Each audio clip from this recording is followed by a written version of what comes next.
name is Mark Snodgrass. I am a Deputy Attorney General with the Office of the Indiana Attorney General's Office. Today, I'd like to kind of give you a brief overview of what the Attorney General does with regards to auto dealers, as well as kind of give you some ideas of some pitfalls to watch out for, things that we enforce, things that we're looking at when we receive consumer complaints, kind of our general processes. And also just give you kind of an idea of some of the trends we're seeing lately that concern us to hopefully help you avoid some enforcement actions in the future. Some of this may be review if anyone attended last year. A couple of the topics we repeat, I've added a couple new topics to reflect some new things we're seeing, but everything is stuff that we're still seeing. So at the end of the day, hopefully you can get something out of this, take back to your dealerships. It's kind of a what not to do in many of these situations.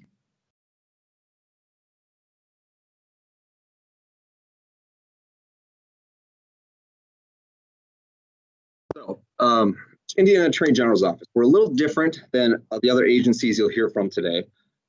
Agencies such as Secretary of State, DOR, even the BMV, they are directly regulating dealerships. They're out there working with dealers, providing services for them. Dealers are working through them. We're a little different. In an ideal world, you'll never hear from the Attorney General's Office. We only get involved basically when something goes wrong. So we're not working with you day in and day out to give you temporary license plates or collect sales tax. We're just there to help consumers with problems. The direct regulating, agency, for lack of a better word, within the AG's office that works with dealers is the Consumer Protection Division. That's the division I'm in. Consumer Protection Division is made up of two different sections: consumer mediation and consumer litigation. Consumer mediation deals with general consumer complaints. Under Indiana law, we are allowed to take consumer complaints. I'm sure many dealers, no matter how good you are at what you do, you've probably gotten a consumer complaint at some point or another in the past. It happens. We are, by duty under state law, we take those complaints and we have a duty to quote unquote mediate them.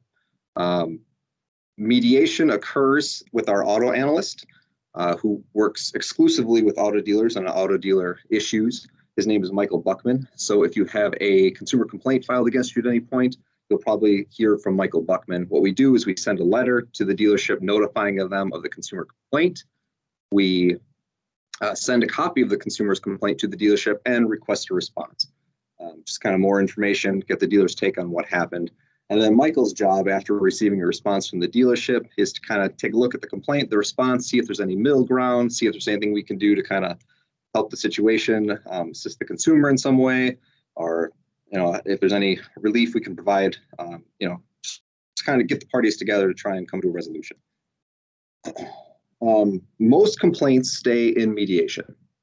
The vast majority of our complaints are, routine issues. My vehicle, I bought it, it doesn't run properly, it broke down, not what I thought it was. Vast majority of those will stay in mediation, and nothing further will come of those. Those are just your routine day in and day out complaints. However, when we do see complaints that have either violations of law, potential misrepresentations, potential deception, usage of certain fees that are inappropriate, those might get elevated to consumer litigation. And that's where I work. That's where, if you're a dealership, you don't really want to hear from consumer litigation. It means something probably went wrong that is not a normal day in and day out issue. Consumer litigation, we get complaints not only from consumers, so we kind of mine those for potential issues, but we also get referrals from various other sources. Secretary of State may refer stuff to us. We've gotten referrals from DOR, BMV, the Better Business Bureau is in regular contact with us if they see a pattern of something they're concerned about. Even we've gotten leads from press articles. We see something in the newspaper, something we may want to follow up on it if we think there's a potential violation of law. So when we see a potential violation that we want to investigate, typically what happens is we open an investigation, and usually we start with what's called a civil investigative demand, or CID. These are basically subpoenas.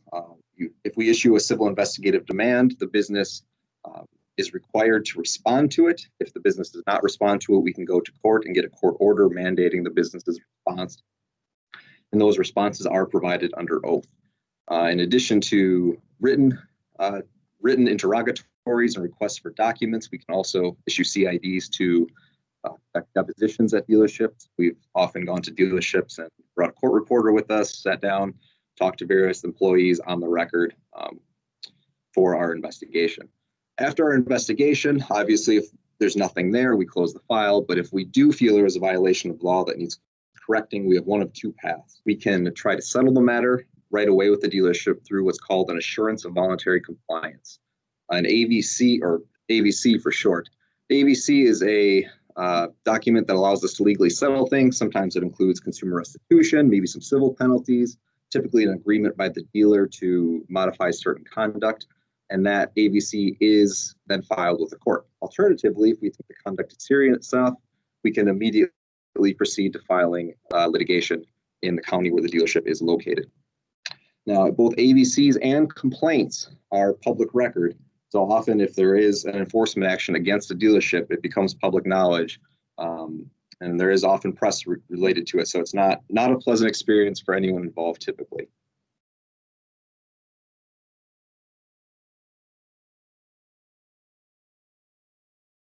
The most common enforcement actions that the AG brings lawsuits for are following: failure to timely deliver titles. That's typical in our situation. If it comes to the AG's office, usually that means the dealership went out of business or has a significant number of title issues. Just the day-to-day delays, that sort of thing. Secretary of State usually handles that.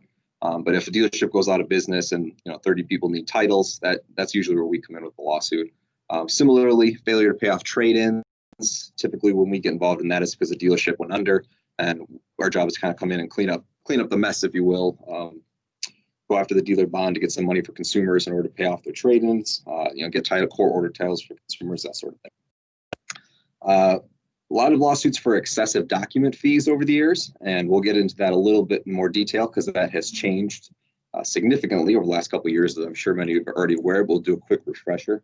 Odometer misrepresentations. The biggest type of odometer case we see nowadays is getting a vehicle where the mileage is unknown, and they have a Carfax where it says, say, 150,000 miles. The odometer says 94,000 miles. Obviously, the dealer can check exempt or true mileage unknown on the title, but then they advertise the vehicle for the low mileage, which we find deceptive. So we do odometer misrepresentation cases from time to time. Failure to disclose salvage brands. Deceptive advertising obviously is pretty broad and encompasses a lot of areas. Some of we'll get into, but generally the rule of thumb is don't say one thing when it's not. Don't say something if it's not true. That's usually deceptive and usually enforceable. Deceptive. We also have done a lot of unlicensed dealership lawsuits in the last couple of years here. Hopefully that shouldn't be an issue for anyone in this group, as long as your license hasn't lapsed. But we won't get into detail on those. Those are pretty common ones. So we're going to go through a couple items that are a particular concern to us that we see as reoccurring and have seen as reoccurring over the last several years. The first is document preparation fees. Hopefully most of you have your house in order on this. I'm sure you do, but a quick refresher. The statute has changed, even though your day-to-day practices may have not changed. The statute has changed. The new statute, which was effective May 5th of last year, states that there is now a cap on doc fees. So your doc fee cannot exceed $200. In the past, we had your fee was probably around $199, even though there was no hard cap. That was usually because my office had a safe harbor amount where we would not investigate any doc fees under $200. Anything over $200 we considered fair game to investigate. Anything under $200 we would let pass, which is how most dealers got the $199 number. But now you can't exceed $200. If it exceeds $200, obviously that's a pretty easy enforcement action for us if we see it. When Michael Buckman goes through auto complaints, there's certain things he's always looking for. He double checks doc fees, make sure that number is below $200. We also get referrals from Secretary of State from time to time, and also Department of Revenue. I'm sorry, not Department of Revenue, DFI. Really, any entity that does audits knows what the doc fee should be if they see a doc fee over $200. it's probably going to make its way into an enforcement action. So should be a pretty simple number to stay under in terms of the law is pretty clear. Don't put it over $200. Theoretically, in the future, the dock fee could increase. It's linked to the Consumer Price Index, and if it does ever increase, the Secretary of State will make you all aware of that. They would be the ones that issue the new max dock fee beginning of each year. I would also warn against trying to get a little too cute with this. Recently, I just had a file come across my desk a few weeks ago. It was a dealer who was selling boats, and they had 3 different dock fees all in the same transaction. One was for the motor, one was for the boat itself, and one was for the trailer, all in the same transaction.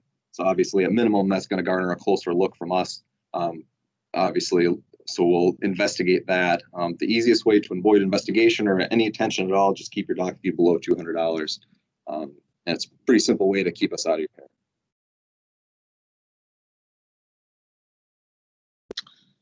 This is a new portion of the statute. In the past, the old version prior to 2019, the dock fee statute simply said that the dock fee must be negotiated. The statute did not go into any detail as to what that meant. That was always a source of confusion as to what negotiated actually meant. So the new statute has given us a little more guidance on that. Your dock fee must be disclosed at 3 separate points in the transaction. The first is in the advertised sale price of the vehicle. Before, many dealers would simply put in fine print at the bottom of their webpage, does not include tax, title, and dock fee. That's no longer sufficient. If you are charging a dock fee, you must advertise it in the price of your vehicle. So the example listed on the slide, if you have a $10,000 vehicle, that's the sale price, and you're charging a $200 dock fee, you should advertise the vehicle as $10,200. Simply advertising as $10,000 and putting tax, title, dock fee at the bottom of the page is going to catch someone's attention eventually. We've been pretty lenient with this in the past, but obviously as awareness of the statute should be growing here, we'll be a little more strict on enforcement of this. The second portion, or second point in the sale, in the transaction where the dock fee must be disclosed is during negotiations. Typically, this was already being done. Really, the only difference here for any of these is including including the dock fee and the sale price of the vehicle. So for number 2, during negotiations, that can be on a term sheet. Anytime you're exchanging numbers, obviously you should include the price. I'm sure most dealers are already doing this. I find it unlikely that many, if any, dealers were negotiating a price of a vehicle and then walking to the finance office and drawing up paperwork and tacking on $200. Obviously, just include it in the numbers you're exchanging back and forth. Most dealerships acknowledge it's the dock fee and the numbers they're exchanging, and that would suffice for this. And the last item, obviously, is the easiest to meet. Simply disclose the dock fee on the bill of sale. I don't think I've ever seen a dealer not do this. So most dealerships are already doing it. Just put it on line item on the bill of sale, and you should meet all of those criteria. The next topic is a relatively recent topic we've been seeing. I'm sure the practice has been going on for a while, but I know lately we've been seeing an increase in number of dealers importing used vehicles from Canada. And these are not, there are some one-offs we've seen, but we've also come across dealers where that is obviously the strategy. A significant portion of their inventory is being purchased from auto auctions right across the border and being shipped down here. I'm not an expert in the finances of the auto industry. People we've talked to have told us it is cheaper to buy cars from Canada. Obviously, it must be significantly cheaper for some dealers once you include the transportation costs and whatnot. But we are seeing an increased number of vehicles imported from Canada. Now, there's nothing inherently illegal about this. Obviously, you can sell vehicles from Canada, but I do want to point out a couple items that may trip you up that we've been seeing that we feel deceive consumers, and we want to make sure you're aware of this if you are selling vehicles from Canada. The 2 things that we would look at if we find a vehicle that was sold from Canada would be issues with the manufacturer's warranty and how that was disclosed, and applicability of extended warranties. I'll start with the manufacturer's warranty. Each vehicle, I'm sure you're aware, is manufactured for a specific market. That's usually a specific country. So vehicles manufactured for Canada, they're for the Canadian market. They're not necessarily intended for resale in the US. Now, the Canadian and US markets typically align in terms of exhaust emissions and whatnot, so vehicles can be imported and sold here and vice versa. But the caveat to that is manufacturer warranties are provided typically by the company where the country where it was originally sold. So if it's the U.S. version of Chrysler or the Canadian version of Chrysler. So if a Canadian vehicle is transported here to the U.S., that warranty is typically void. I don't think we've come across a manufacturer where this is not the case. In almost all cases, once that vehicle is sold in a market other than the country of origin, that manufacturer's warranty is void. So for example, here is GM's warranty. It says GM warranty coverages may be void on GM vehicles that have been imported, exported for resale. Again, to our knowledge, it's possible wrong. We haven't done an exhaustive review of this, but everyone we've come across, this is the case. Here is the Chrysler version. Now, this is the Chrysler US warranty, but the Chrysler Canadian warranty would be inverse. Where specifically, there is no warranty on coverage on this vehicle if it is sold in or registered in countries other than the United States. So the Canadian version of this vehicle would just replace the United States with Canada. So it's the same thing if a vehicle is sold here and exported to Canada, the US warranty would no longer apply.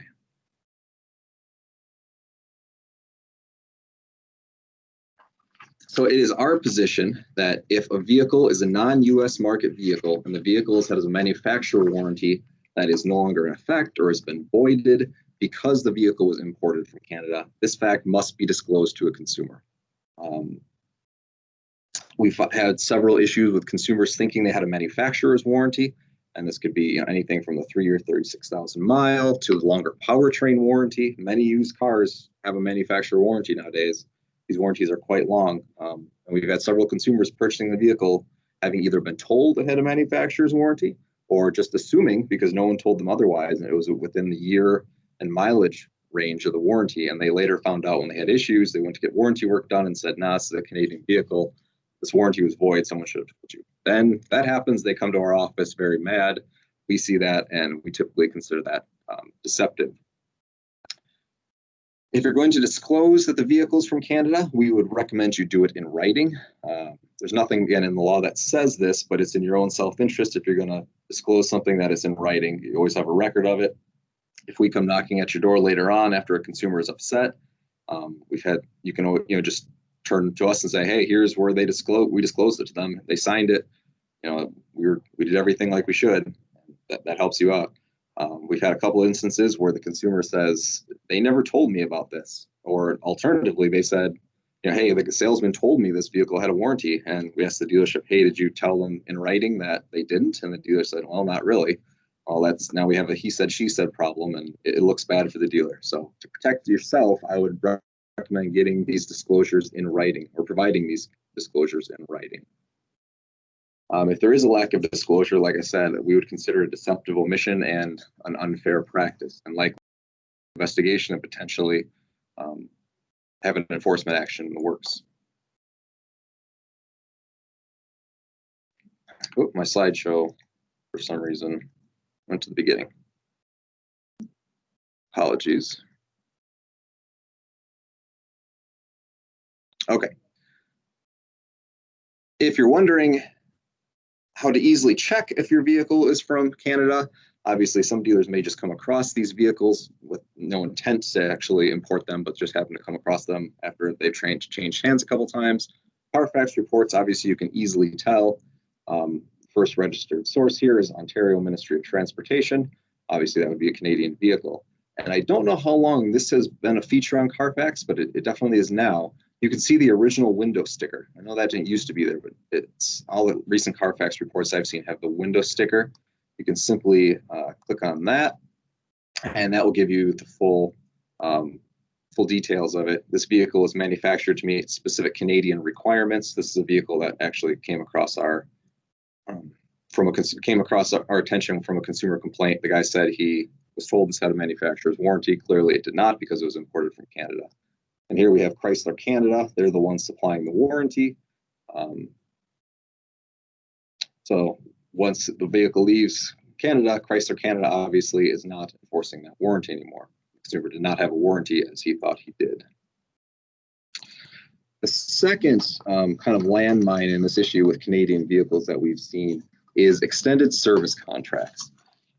Most extended service contracts do not cover vehicles that are manufactured for the non-US market, and they do not cover vehicles where a manufacturer's warranty has been voided. So as soon as that car is imported, the manufacturer's warranty has been voided.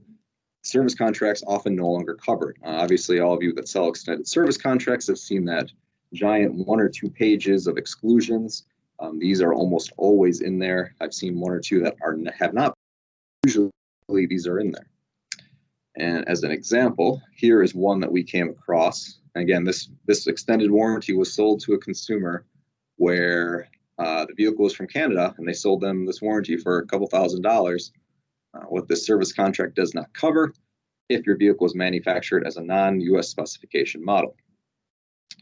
So this warranty was sold to a consumer. Obviously, it's worthless. The consumer eventually needed warranty work done. The extended warranty provider said, sorry, this vehicle is a Canadian vehicle. The consumer came to us, and an investigation was initiated. So if you're selling extended warranties on Canadian vehicles, make sure the contracts do not have these provisions. Do what you have to do, get new contracts from the provider, have an agreement with the provider, and cross these provisions out, whatever you have to do. Because you're basically, if you're selling one of these on a Canadian vehicle, you're basically selling a worthless product, and that's going to get you into trouble.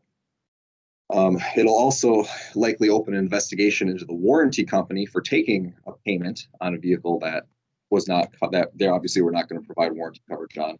So that would probably open an investigation into the warranty provider as well. So I'd be very leery of selling one of these unless you're sure that it actually covers the vehicle.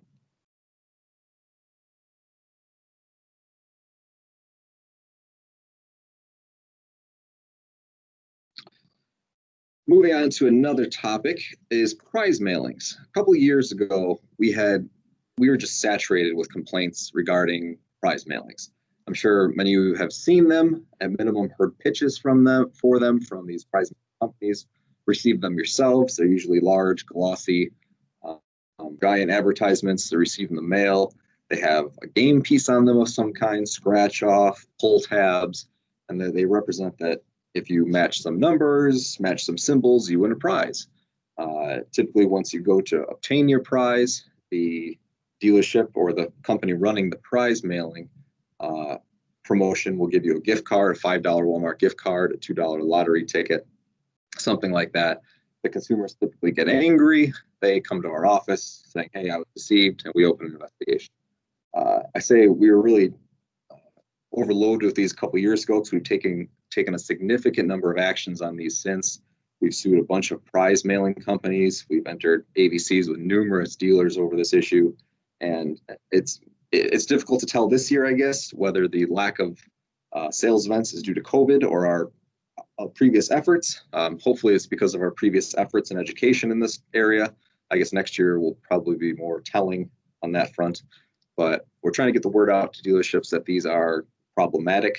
They can be done, and I'll get into some kind of do's and don'ts here, but these are potential major sources of headaches for dealerships for a variety of reasons.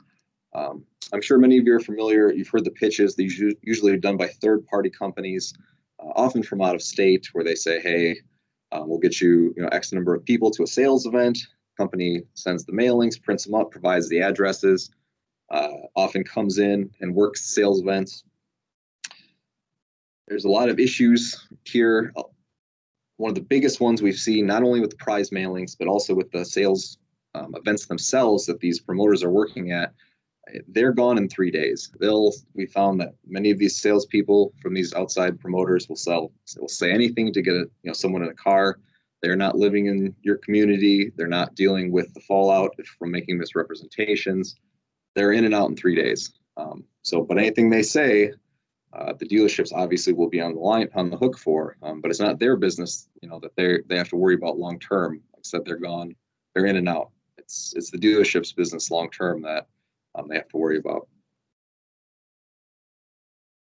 But typically in a prize mailing situation, prize mailing gets sent to a significant number of people. typically 40, 50,000. And you can assume probably within that 40 or 50,000, a couple of people at minimum are going to be upset, complain to us, and it's going to come to our attention. And in addition, we also send CIDs to the promoters of these.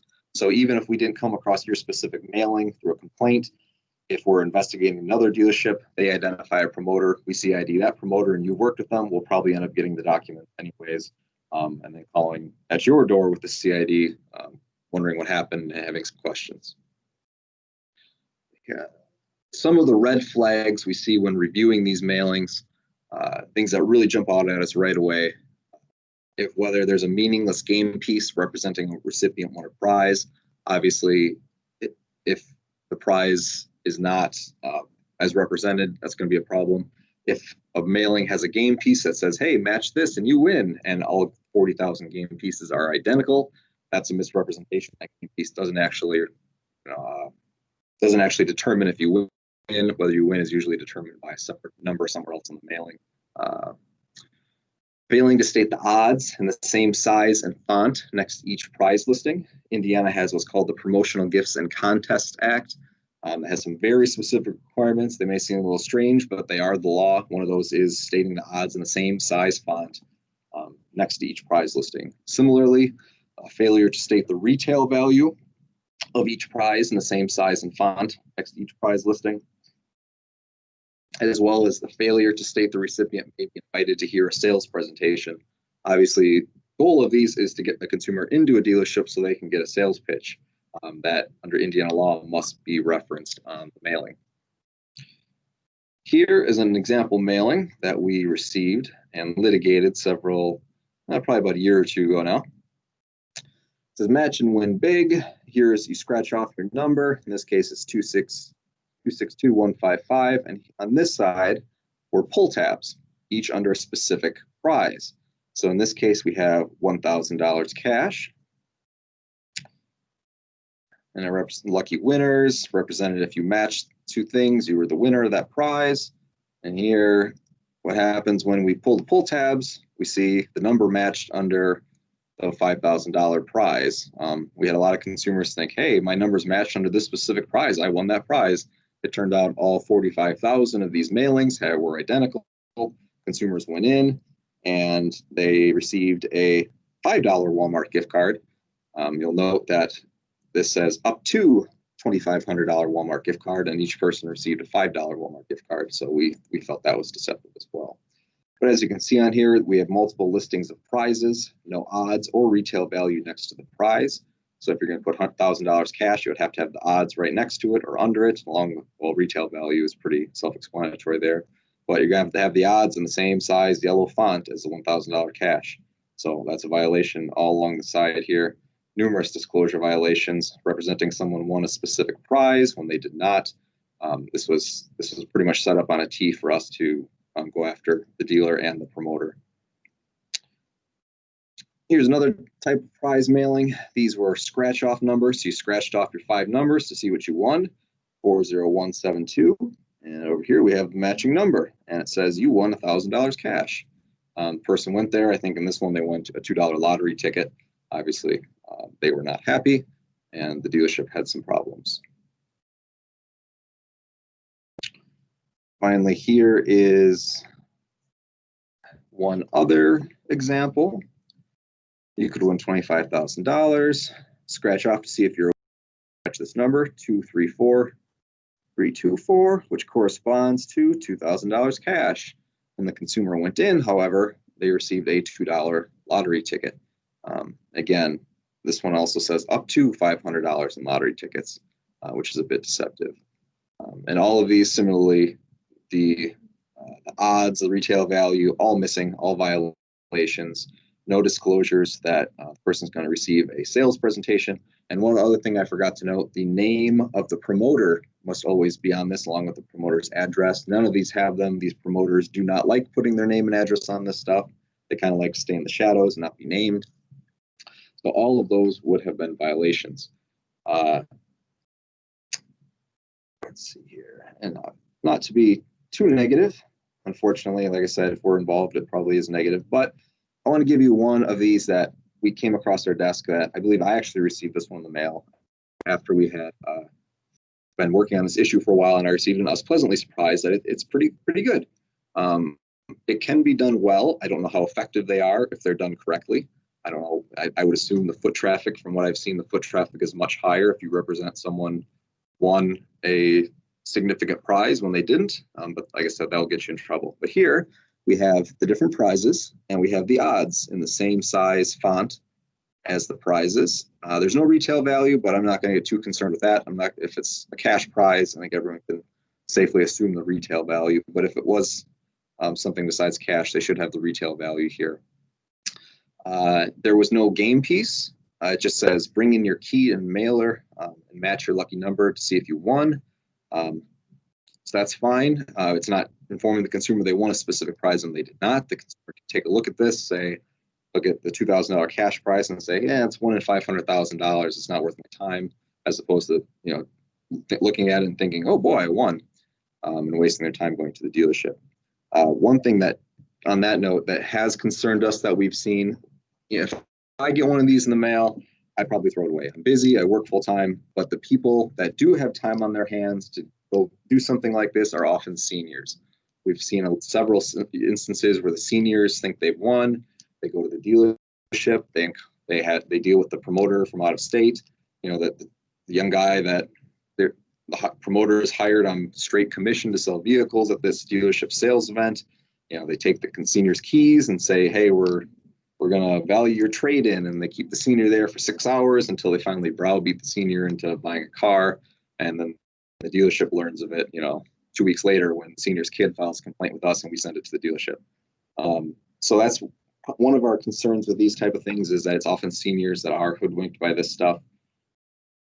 So that was one of our driving forces in initially looking at these.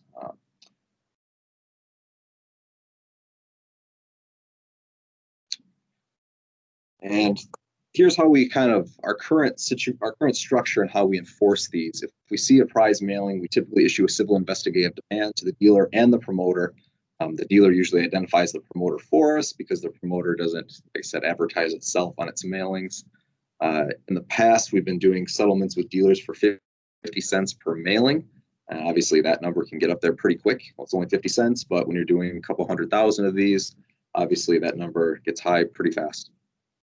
And we've memorialized these in assurances of voluntary compliance. Like I said, that are filed and they are public record if someone wanted to look. And we would file a lawsuit with the dealer if we couldn't reach a settlement. To date, I don't believe we filed against the dealer because these are pretty open and shut violations. I think all the dealers that we've identified have settled. Then the second prong of our enforcement action is to file a lawsuit against the promoter. We're kind of operating under the assumption that the promoter is the primary bad actor here. The dealers obviously are responsible for their own advertising, and they need to be aware of this, and the dealers need to put us, stomp out these shady mailings as well, which is why we do usually try and get a settlement with the dealer. But the promoter is the real bad actors. From what we've seen, the promoters do go, they go dealership to dealership. They make a lot of unsubstantiated claims. We get a lot of promoters telling dealers, oh, the AG's office looked at our mailings, they said we're in compliance, or we have an attorney who reviews all of these, or we're definitely in compliance with state law. Almost assuredly, they are not. Like I said, I don't think I've seen a promoter who's come in and actually done a mailing right. The ones we've seen that have been done right is because the dealer's attorney kind of had to browbeat the promoter into doing it correctly under Indiana law. So that my one tip of advice for you, if you want to do these promotions, I would highly recommend you have your attorney look at these.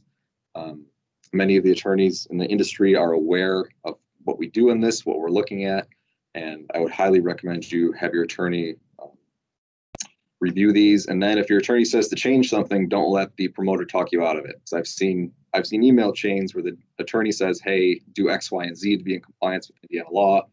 The dealer then takes it to the promoter. The promoter says, oh, but it's going to draw, we checked, it's fine. It's in compliance with Indiana law. We checked with the AG, which is always false. And if you do it our way, you're going to have traffic that's X number amount higher than if you take this out. And the dealership does it, and gets in trouble.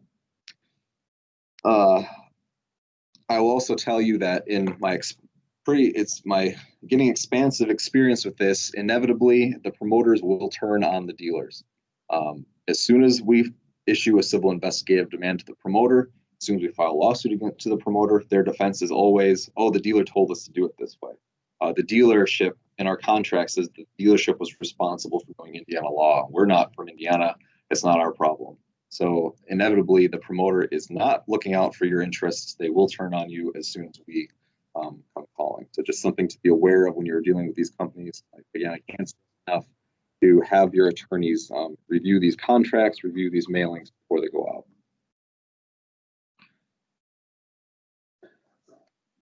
I'd like to talk a few minutes about bump stickers, also known as addendums. These are typically stickers that are placed on vehicles, typically to the right of the Monroney labels, to bump up the MSRP of the vehicle by adding aftermarket equipment. Now, there's nothing wrong with addendums. Obviously, you can add aftermarket equipment, bump up the MSRP if you wish. There's nothing wrong with that, but I do have some tips to avoid an investigation by our office and some false advertising traps that you may fall into if you are using bump stickers or addendums. Here's an example addendum. This is a real one from a past case that we did. We have so this was the Monroney sticker was right here to the left. This was on the vehicle's window. MSRP of the vehicle was $17,291, and this dealer added the total protection package in the amount of $3,990, which consisted of mud guards, a spare tire kit, and a pinstripe. So that's quite the cost for mud guards, a spare tire kit, and a pinstripe. Again, we don't control pricing. You can charge whatever you want, as long as it's disclosed honestly to the consumer. We're not here to regulate pricing, but obviously this dealership noticed that most people are going to question almost $4,000 for these three items. So they added this little portion here, which is the warranties of the vehicle. So this is all four of these were offered by Kia under the MSRP of the vehicle. So the dealership added this to their protection package and implied, or I guess not even implied, it's straight represented that all of these items were included if you paid $3,990 or $4,000 over the MSRP. Obviously, that was false, as under the MSRP, you got all of these items. You were simply paying $4,000 for these three items. And here is a picture of what that looked like in practice. Like I said, here's the Monroney sticker. Here's the bump sticker right next to the window. Now, so two problems with this that could have been avoided. There's nothing wrong with the bump sticker in and of itself. Like I said, the dealership can charge whatever they want on the bump sticker, but you have to do two things. If you're going to use a bump sticker or an addendum, include the cost of the addendum in your advertising. So the example given here is if you have a $10,000 vehicle and you use an addendum and it has bumps up that price $1,000, you should be listing the vehicle's price and advertising as $11,000. If that's the starting point in negotiations for everyone, it should be advertised as such. If you're advertising a vehicle for $10,000 and the consumer gets there and the starting point negotiation is, $14,000 because of the bump sticker, we're going to view that as a bait and switch, that you're intentionally lowering your advertised cost of the vehicle, and then when the consumer gets there, bumping up the price. So you can use that bump sticker so long as it's disclosed in your advertising. Disclose the amount of the bump sticker. So include that in the cost of your advertised cost of your vehicle, and you'll be fine. So the problem we ran into in this case and others is then the dealer argues, well, not every consumer paid that full amount. Only some consumers did. But then we'd go through the records and find most consumers did pay over the MSRP. So we still view that as a significant problem because the consumer was using negotiation capital, I guess you could say, to reduce that price. They should not have had to reduce that price. If the vehicle is advertised for $10,000, the consumer shouldn't be negotiating down for $14,000. So we take that pretty seriously. If we see that, we're probably going to investigate. The second cautionary point of emphasis I would place on this, include on your advertising, but also do not list any items in your bump sticker that are provided by the manufacturer as part of the MSRP. Don't include warranties, towing services, roadside assistance, anything the consumer is already getting with the purchase of the vehicle under the MSRP. Do not put that in a second time under the addendum. We're going to view that as illusory. You're not actually providing anything for the consumer. In fact, you're misrepresenting that they need to pay money for something they're already getting. In addition to the manufacturer's provided items, I've also seen some dealer-specific items. I would caution you against including in a bump sticker. I've seen some dealer service packages, that sort of thing, which is fine if you're not already offering that to every consumer. I saw one dealership advertised on their website, whatever the dealership's name was, our protection package, which includes X, Y, and Z, oil changes, a maintenance plan, comes free with every vehicle. That's great, but then if it's free with every vehicle, then don't put it under your addendum and imply that it costs you money to get it. Because if it's coming free with the vehicle for everyone, the consumer obviously is not required to pay additional money for that. It's false advertising kind of on both ends. It's false advertising if you're saying it's free and then charging consumers for it. And alternatively, you're advertising that it costs X number of dollars, but at the same time telling people it's free. So keep your advertising consistent and just don't include anything in your addendum that is not already included on the vehicle, or the consumer is not already paying for on the vehicle. This one is hopefully not applicable to many people anymore. I think Craigslist sales are falling, but the principles here are kind of true for any social media, any online sales. And we've had a problem the last couple of years with dealers, particularly of lower value vehicles, representing themselves as private sellers online rather than dealerships. The consumers, for whatever reason, some don't want to deal with dealers, some don't like dealing with salesmen. They feel like they're being pressured. They don't want to pay dealer fees, whatever the case. Some consumers don't want to deal with dealers.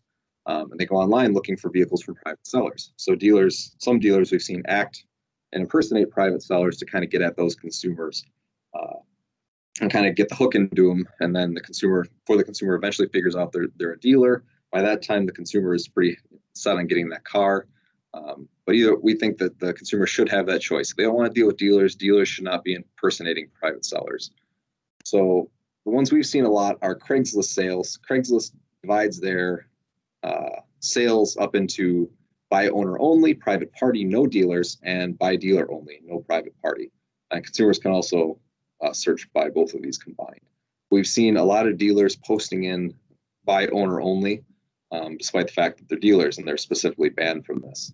We're getting pretty good at identifying which ones are dealers and which ones are not. There's often telltale signs that we can figure it out. And if we figure it out, obviously, we start an investigation. Here's a typical ad. Oh, I haven't got that yet. But the good rule of thumb, if you're a dealer, don't post Craigslist ads under for sale by owner. That should be pretty straightforward. But like I said, we've had a lot of lawsuits regarding this in the last couple of years. So I guess it's not as straightforward as you would think. So here's an example. We have for sale by owner up here in the corner. And this vehicle, even though this is posted by a dealer, I should say. So it's, first of all, there's the first violation. It's misrepresenting, the dealer's misrepresenting itself as an owner rather than a dealer. The copy of the ad is written as if they're selling their own personal vehicle. The contact is David at this. David in this case was a salesman. And then they put their personal cell phone numbers, not the dealership's number. The vehicle is pictured not on the dealership lot. It's pictured in a residential area to create the impression that this was someone selling the private vehicle. Not that any of these things in and of themselves are violations. There's nothing that says you have to provide a picture of the vehicle on your lot. Some people like, obviously, the background of a private setting, or not the commercial dealership look. But one thing that is pretty glaring to us in all of these is there's no dealership name referenced anywhere on here. I've asked this in many depositions. Why do you not reference your dealership name in advertising? And they don't have a good response to that. It's because to know they're dealers, the real answer. But my recommendation would be, if you're going to use pictures like this, just make sure somewhere in the ad you're disclosing that you are a dealer. Disclose your dealership name. I would think, like I said, most dealers would want to do this in their advertising. Like I said, the exceptions are when dealers don't want people to know that they are dealers. And I'm sure most dealers are not advertising on Craigslist anymore. Some still are, but I would caution the same, have the same note of caution for dealers advertising on Facebook Marketplace. While I don't think Facebook Marketplace has a specific section for dealers or owners, I think the same principles are in effect. If you're misrepresenting yourself as a private seller or trying to create the impression you're a private seller, not representing yourself as a dealer, that you could be in violation and run afoul of Indiana law and have an investigation coming your way if you're doing that. Like I said, the easy way on all of these to fix it, to make sure you're in compliance, is just represent that you're a dealer, put your dealership name somewhere in the advertisement. Obviously, we can't make the argument that you're implying you're not a dealer if your dealership name is in the ad itself. So that's pretty much a complete safe haven if you say your dealership name somewhere in the ad. So I believe that is the end of my show. And like I said, I apologize for being kind of doom and gloom. I don't have a lot of helpful day-to-day tips for you because, like I said, we don't regulate dealers in the same way as the DFI or any of these other agencies. We're only involved when things go bad.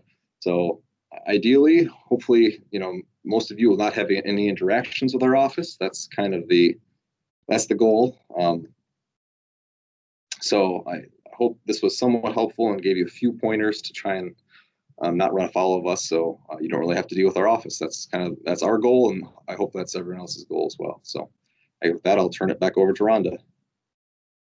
Thank you, Mark. Great presentation. I hope you all got something out of that. Up next is the Department of Finance, and today we have Adam Breniger. Adam, are you out there and on? Yes, I am. Can you hear me all right? I can hear you just perfectly. So I will let you go ahead and get going. We are still recording for the afternoon session and let you get up and running. And if there's anything anyone needs, just put it in the note. Thank you. All right. Thanks, Rhonda. So I'll go ahead and share my screen here.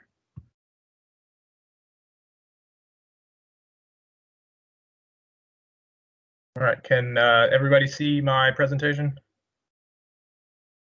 Yes, you've got it up and it looks great.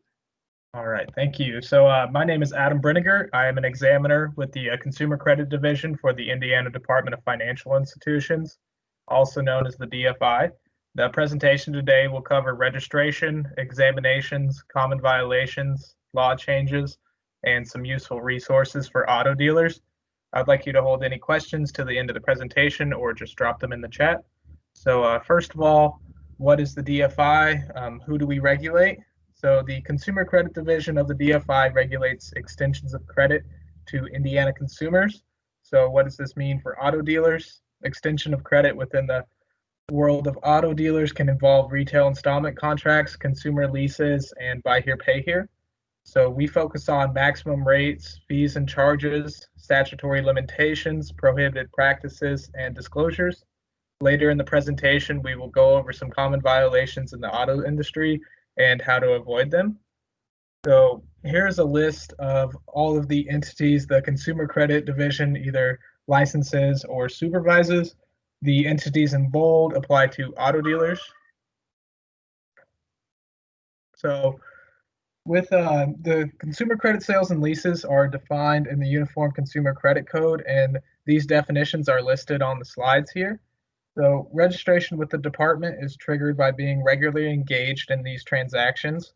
Regularly engaged is defined as more than 25 transactions in a year. This is an aggregate number combining leases and credit sales. So if there was 15 credit sales and 10 leases, the business would be regularly engaged and would be required to register.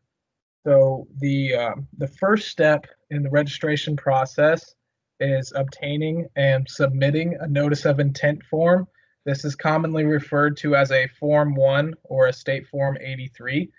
This form can be found on our website, and a link will be provided at the end of the presentation. This form requires the business to provide basic contact and business model information. Once a business is registered, the events listed here on the slide are reasons to contact the department for registration updates. So for an example, change of address, change of name or principals. So moving on here, a business who is registered with the DFI will be required to complete a creditor notification for return for non-lenders. This is commonly referred to as a Form 2 or an annual filing. My experience in the field has led me to believe that there are some common misconceptions with this form. This form is essentially a list of all the assignees. So that would be lien holders, banks, credit unions that a car dealership does business with. Dealers are not required to pay volume fees for direct loans, lender credit cards, or any entities that are registered with the DFI. So if you have a question whether or not an assignee is registered with the DFI, our website has a list of all the assignees that pay fees on behalf of the dealer, or you can contact an examiner like myself or the department for assistance in filling out this form. So when you're completing this annual filing, you'll want to list all volume for all of your consumer credit transactions. Examiners will review this information during exams, and the form is to be completed and returned to our office by January 31st of each year with the previous year's activity. So failure to return this form leaves the business delinquent and not in good standing with the department. This will result in being reported to the Secretary of State. So make sure you're getting those filings in every January 31st. So now that we've covered registration, I would like to go over the general process for an exam. So here's an overview of the documents an examiner, myself, will request and a timeline of when to expect examinations. So usually exams run on a 36-month cycle, but it can occur more often on a case-by-case basis. We will review retail installment contracts, lease agreements, ancillary products, including gap and credit insurance, advertising, and for buy here, pay here's or servicers, we will review repossessions and judgment accounts when that's applicable. So now that we have a little overview of the examination, I'm now going to go over some common violations found on a large amount of exams. The first being prepayment disclosures. So prepayment disclosures are found in the Fed box and need to be correctly marked or have a statement. Most of these disclosures have the option to check a box labeled may or will not, like the highlighted example on the slide here. So if an assignee charges a minimum finance charge, the box labeled may should be checked. This is the only instance where that box would be checked. And if assignee does not charge a minimum finance charge, there must be a definitive statement saying that the consumer will not be charged. So the main confusion with this disclosure arises from that word may. Some contracts have pre-printed language on there that states that you have to pay a minimum finance charge even when that is not contracted for. So if there's no minimum finance charge and that word may is checked off in this disclosure, that would result in a violation because saying the word may is not a definitive statement. And if no minimum finance charge contracted for, it has to have that will not checked off or a statement saying that you will not have to pay a minimum finance charge. And then for your guys' information, the maximum charge for a minimum finance charge is $51. So the next common violation I would like to discuss is incorrect itemization of the amount financed surrounding titling and registration convenience fees. Many of you today probably use a third-party company for electronic titling work, where the maximum charge for that is $15. So this fee must be specifically itemized out with a reference to the company by name. So the bottom example on the bottom of the slide is what we would like to see. Usually this violation arises from the top example here, where the third-party fee and the BMV titling fee are being combined on the paid to public officials line of the itemization. Since the third-party company is not a public official, they cannot be included on this line of the itemization. Also, if any of this fee is retained by the dealership, that also must be stated somewhere. So these two disclosure violations of Reg Z are very common across a lot of Indiana and are a really simple fix. So for some more information, Federal Regulation Z can be found online at Bankers Online or the CFPB website. For more information on the specific violations here, you'll want to search for 1026.18C, content of disclosures. So the next common violation that I cite on exams involves GAAP and other ancillary products. So for dealers who sell GAAP or credit insurance, an electronic database must be maintained and updated periodically. So usually this will result in a record-keeping violation if this information is not up to date. So the next violation involving GAAP has the 80% rule. So this type of violation is a charge violation. It can result in a refund of the entire GAAP charge. So before GAAP is sold, the 80% rule must be calculated by taking the amount financed less the GAAP charge, service contract, or other refundable products divided by either the NADA average or MSRP, depending on whether or not the car is new or used. If this calculation is under 80%, GAAP cannot be sold to that consumer. So usually the problems that I see with the 80% rule has to do with the GAAP agreements having certain requirements under the IUCCC. So the dealership can be cited for violations under this section if the GAAP agreement does not include the correct disclosures or the agreement is filled out incorrectly. So usually I see that either the incorrect NADA value is used, or sometimes people will put the MSRP on a used car. So that would result in the violation there of the GAAP agreement not being filled out correctly. So on exams, we look for missed GAAP refunds of any consumers that were due money. So an examiner will review all the reserve statements since the previous exam, and if we find refunds, it could result in interest penalties being charged to the dealership as well if the refund was due more than 60 days ago. So I would say that proper analysis of reserve statements can save dealerships a lot of money.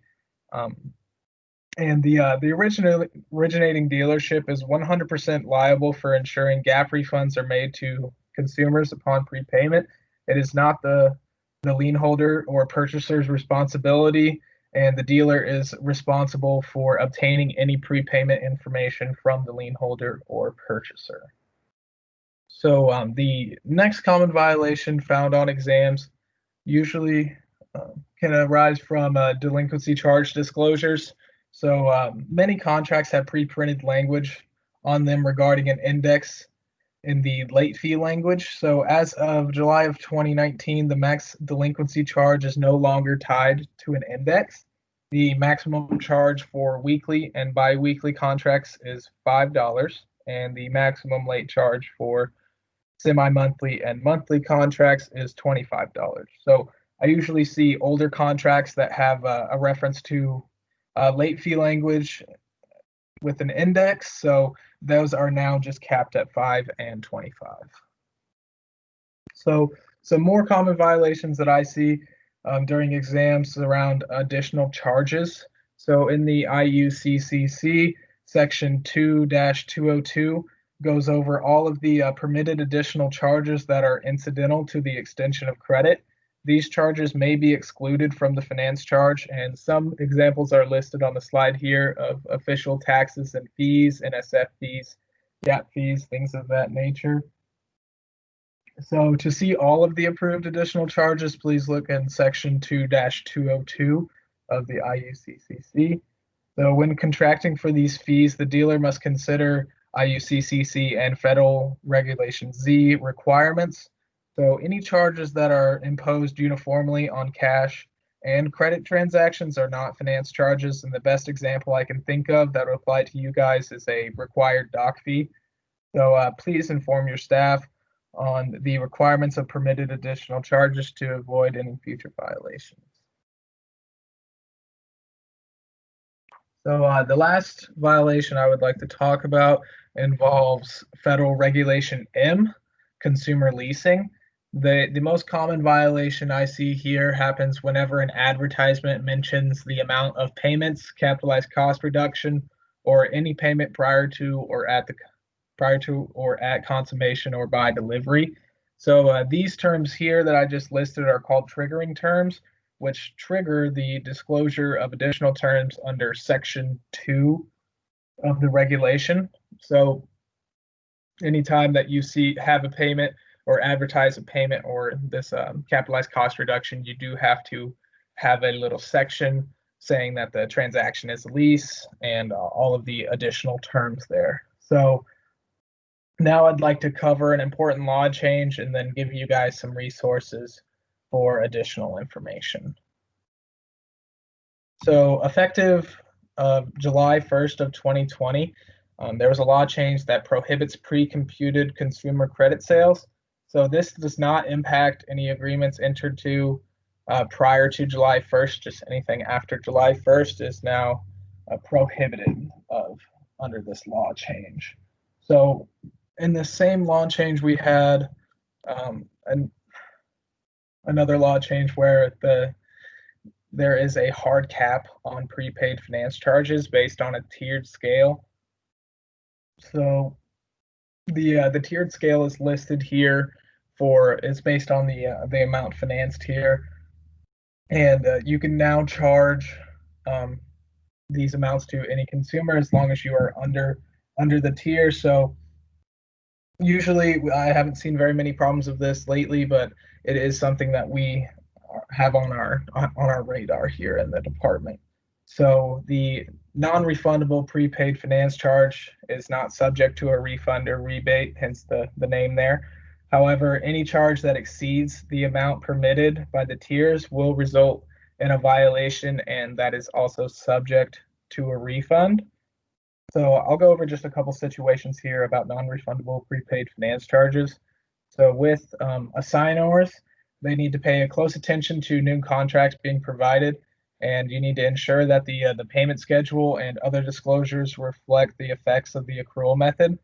Traditional contracts accrue finance charges on the prepaid finance charges, and some new contracts do not provide for interest to be assessed on these prepaid finance charges. This would result in a different payment schedule and different other disclosures here. So the originating dealership cannot exceed the hard cap, and this would also result in refunds here. So the next situation I'd like to talk about is buy here, pay here.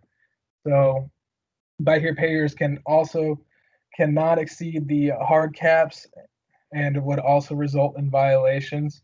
So please make sure that your servicing software assesses fees and finance charges correctly. And above all, the buy here, pay here dealerships are expected to honor the terms of the agreement. So if the agreement says that they will not accrue finance charges on the prepaid finance charges, your software cannot do that. So with permitted additional charges that we talked about earlier in the presentation, if a charge does not meet the criteria of the permitted additional charges in 2-202, it would be considered a finance charge. And if this was collected prior to consummation, it would be considered a prepaid finance charge and would also be subject to these hard caps. And going over those hard caps again would result in a refund. So we've listed a couple examples here of some permitted additional charges that could cause problems. So as you can see here, we talked about document fees early in the presentation. They have to be uniform to cash and credit customers. So if you were charging document fees only to buy here, pay here customers, it would be a finance charge and would be subject to these hard caps. And then we have an example here involving GAP, where if you omitted the required 80% rule violation, the GAP charge would not be considered a permitted additional charge, and then it would be subject to those hard caps. So if you sold this GAP for $900 and only $200 was allowed in your non-refundable prepaid finance charge, there would be a $700 refund by the originating dealership. So we've published an advisory letter regarding these changes and a question and answer document. So they are both posted on our website. And if you would like a copy of the advisory letters, the Q&A, or the presentation, just please provide your email in the chat and I will send them over to you. So next, I've got a couple resources for you guys. All of these documents we have talked about throughout the presentation. So we have our notice of intent, the IUCCC advisory letters, and then that list of consumer lenders for dealerships that are registered with us. So all of these start out with in.gov/DFI. So please just visit our website for any information that could be any type of policies or guidance, legal resources, anything about licensing. So I would say that a lot of this information you can call an examiner and they'll be glad to share it with you or forward over any documents for you. So I would like to now just open it up for questions. That concludes my presentation regarding the DFI. I just want to say thanks for joining today, and here's some contact information for us as well. And like I said earlier, if you'd like a copy of the presentation or the advisory letters, please just either shoot me an email or drop your email in the chat. And that's all I have for you guys. Thanks for your time today.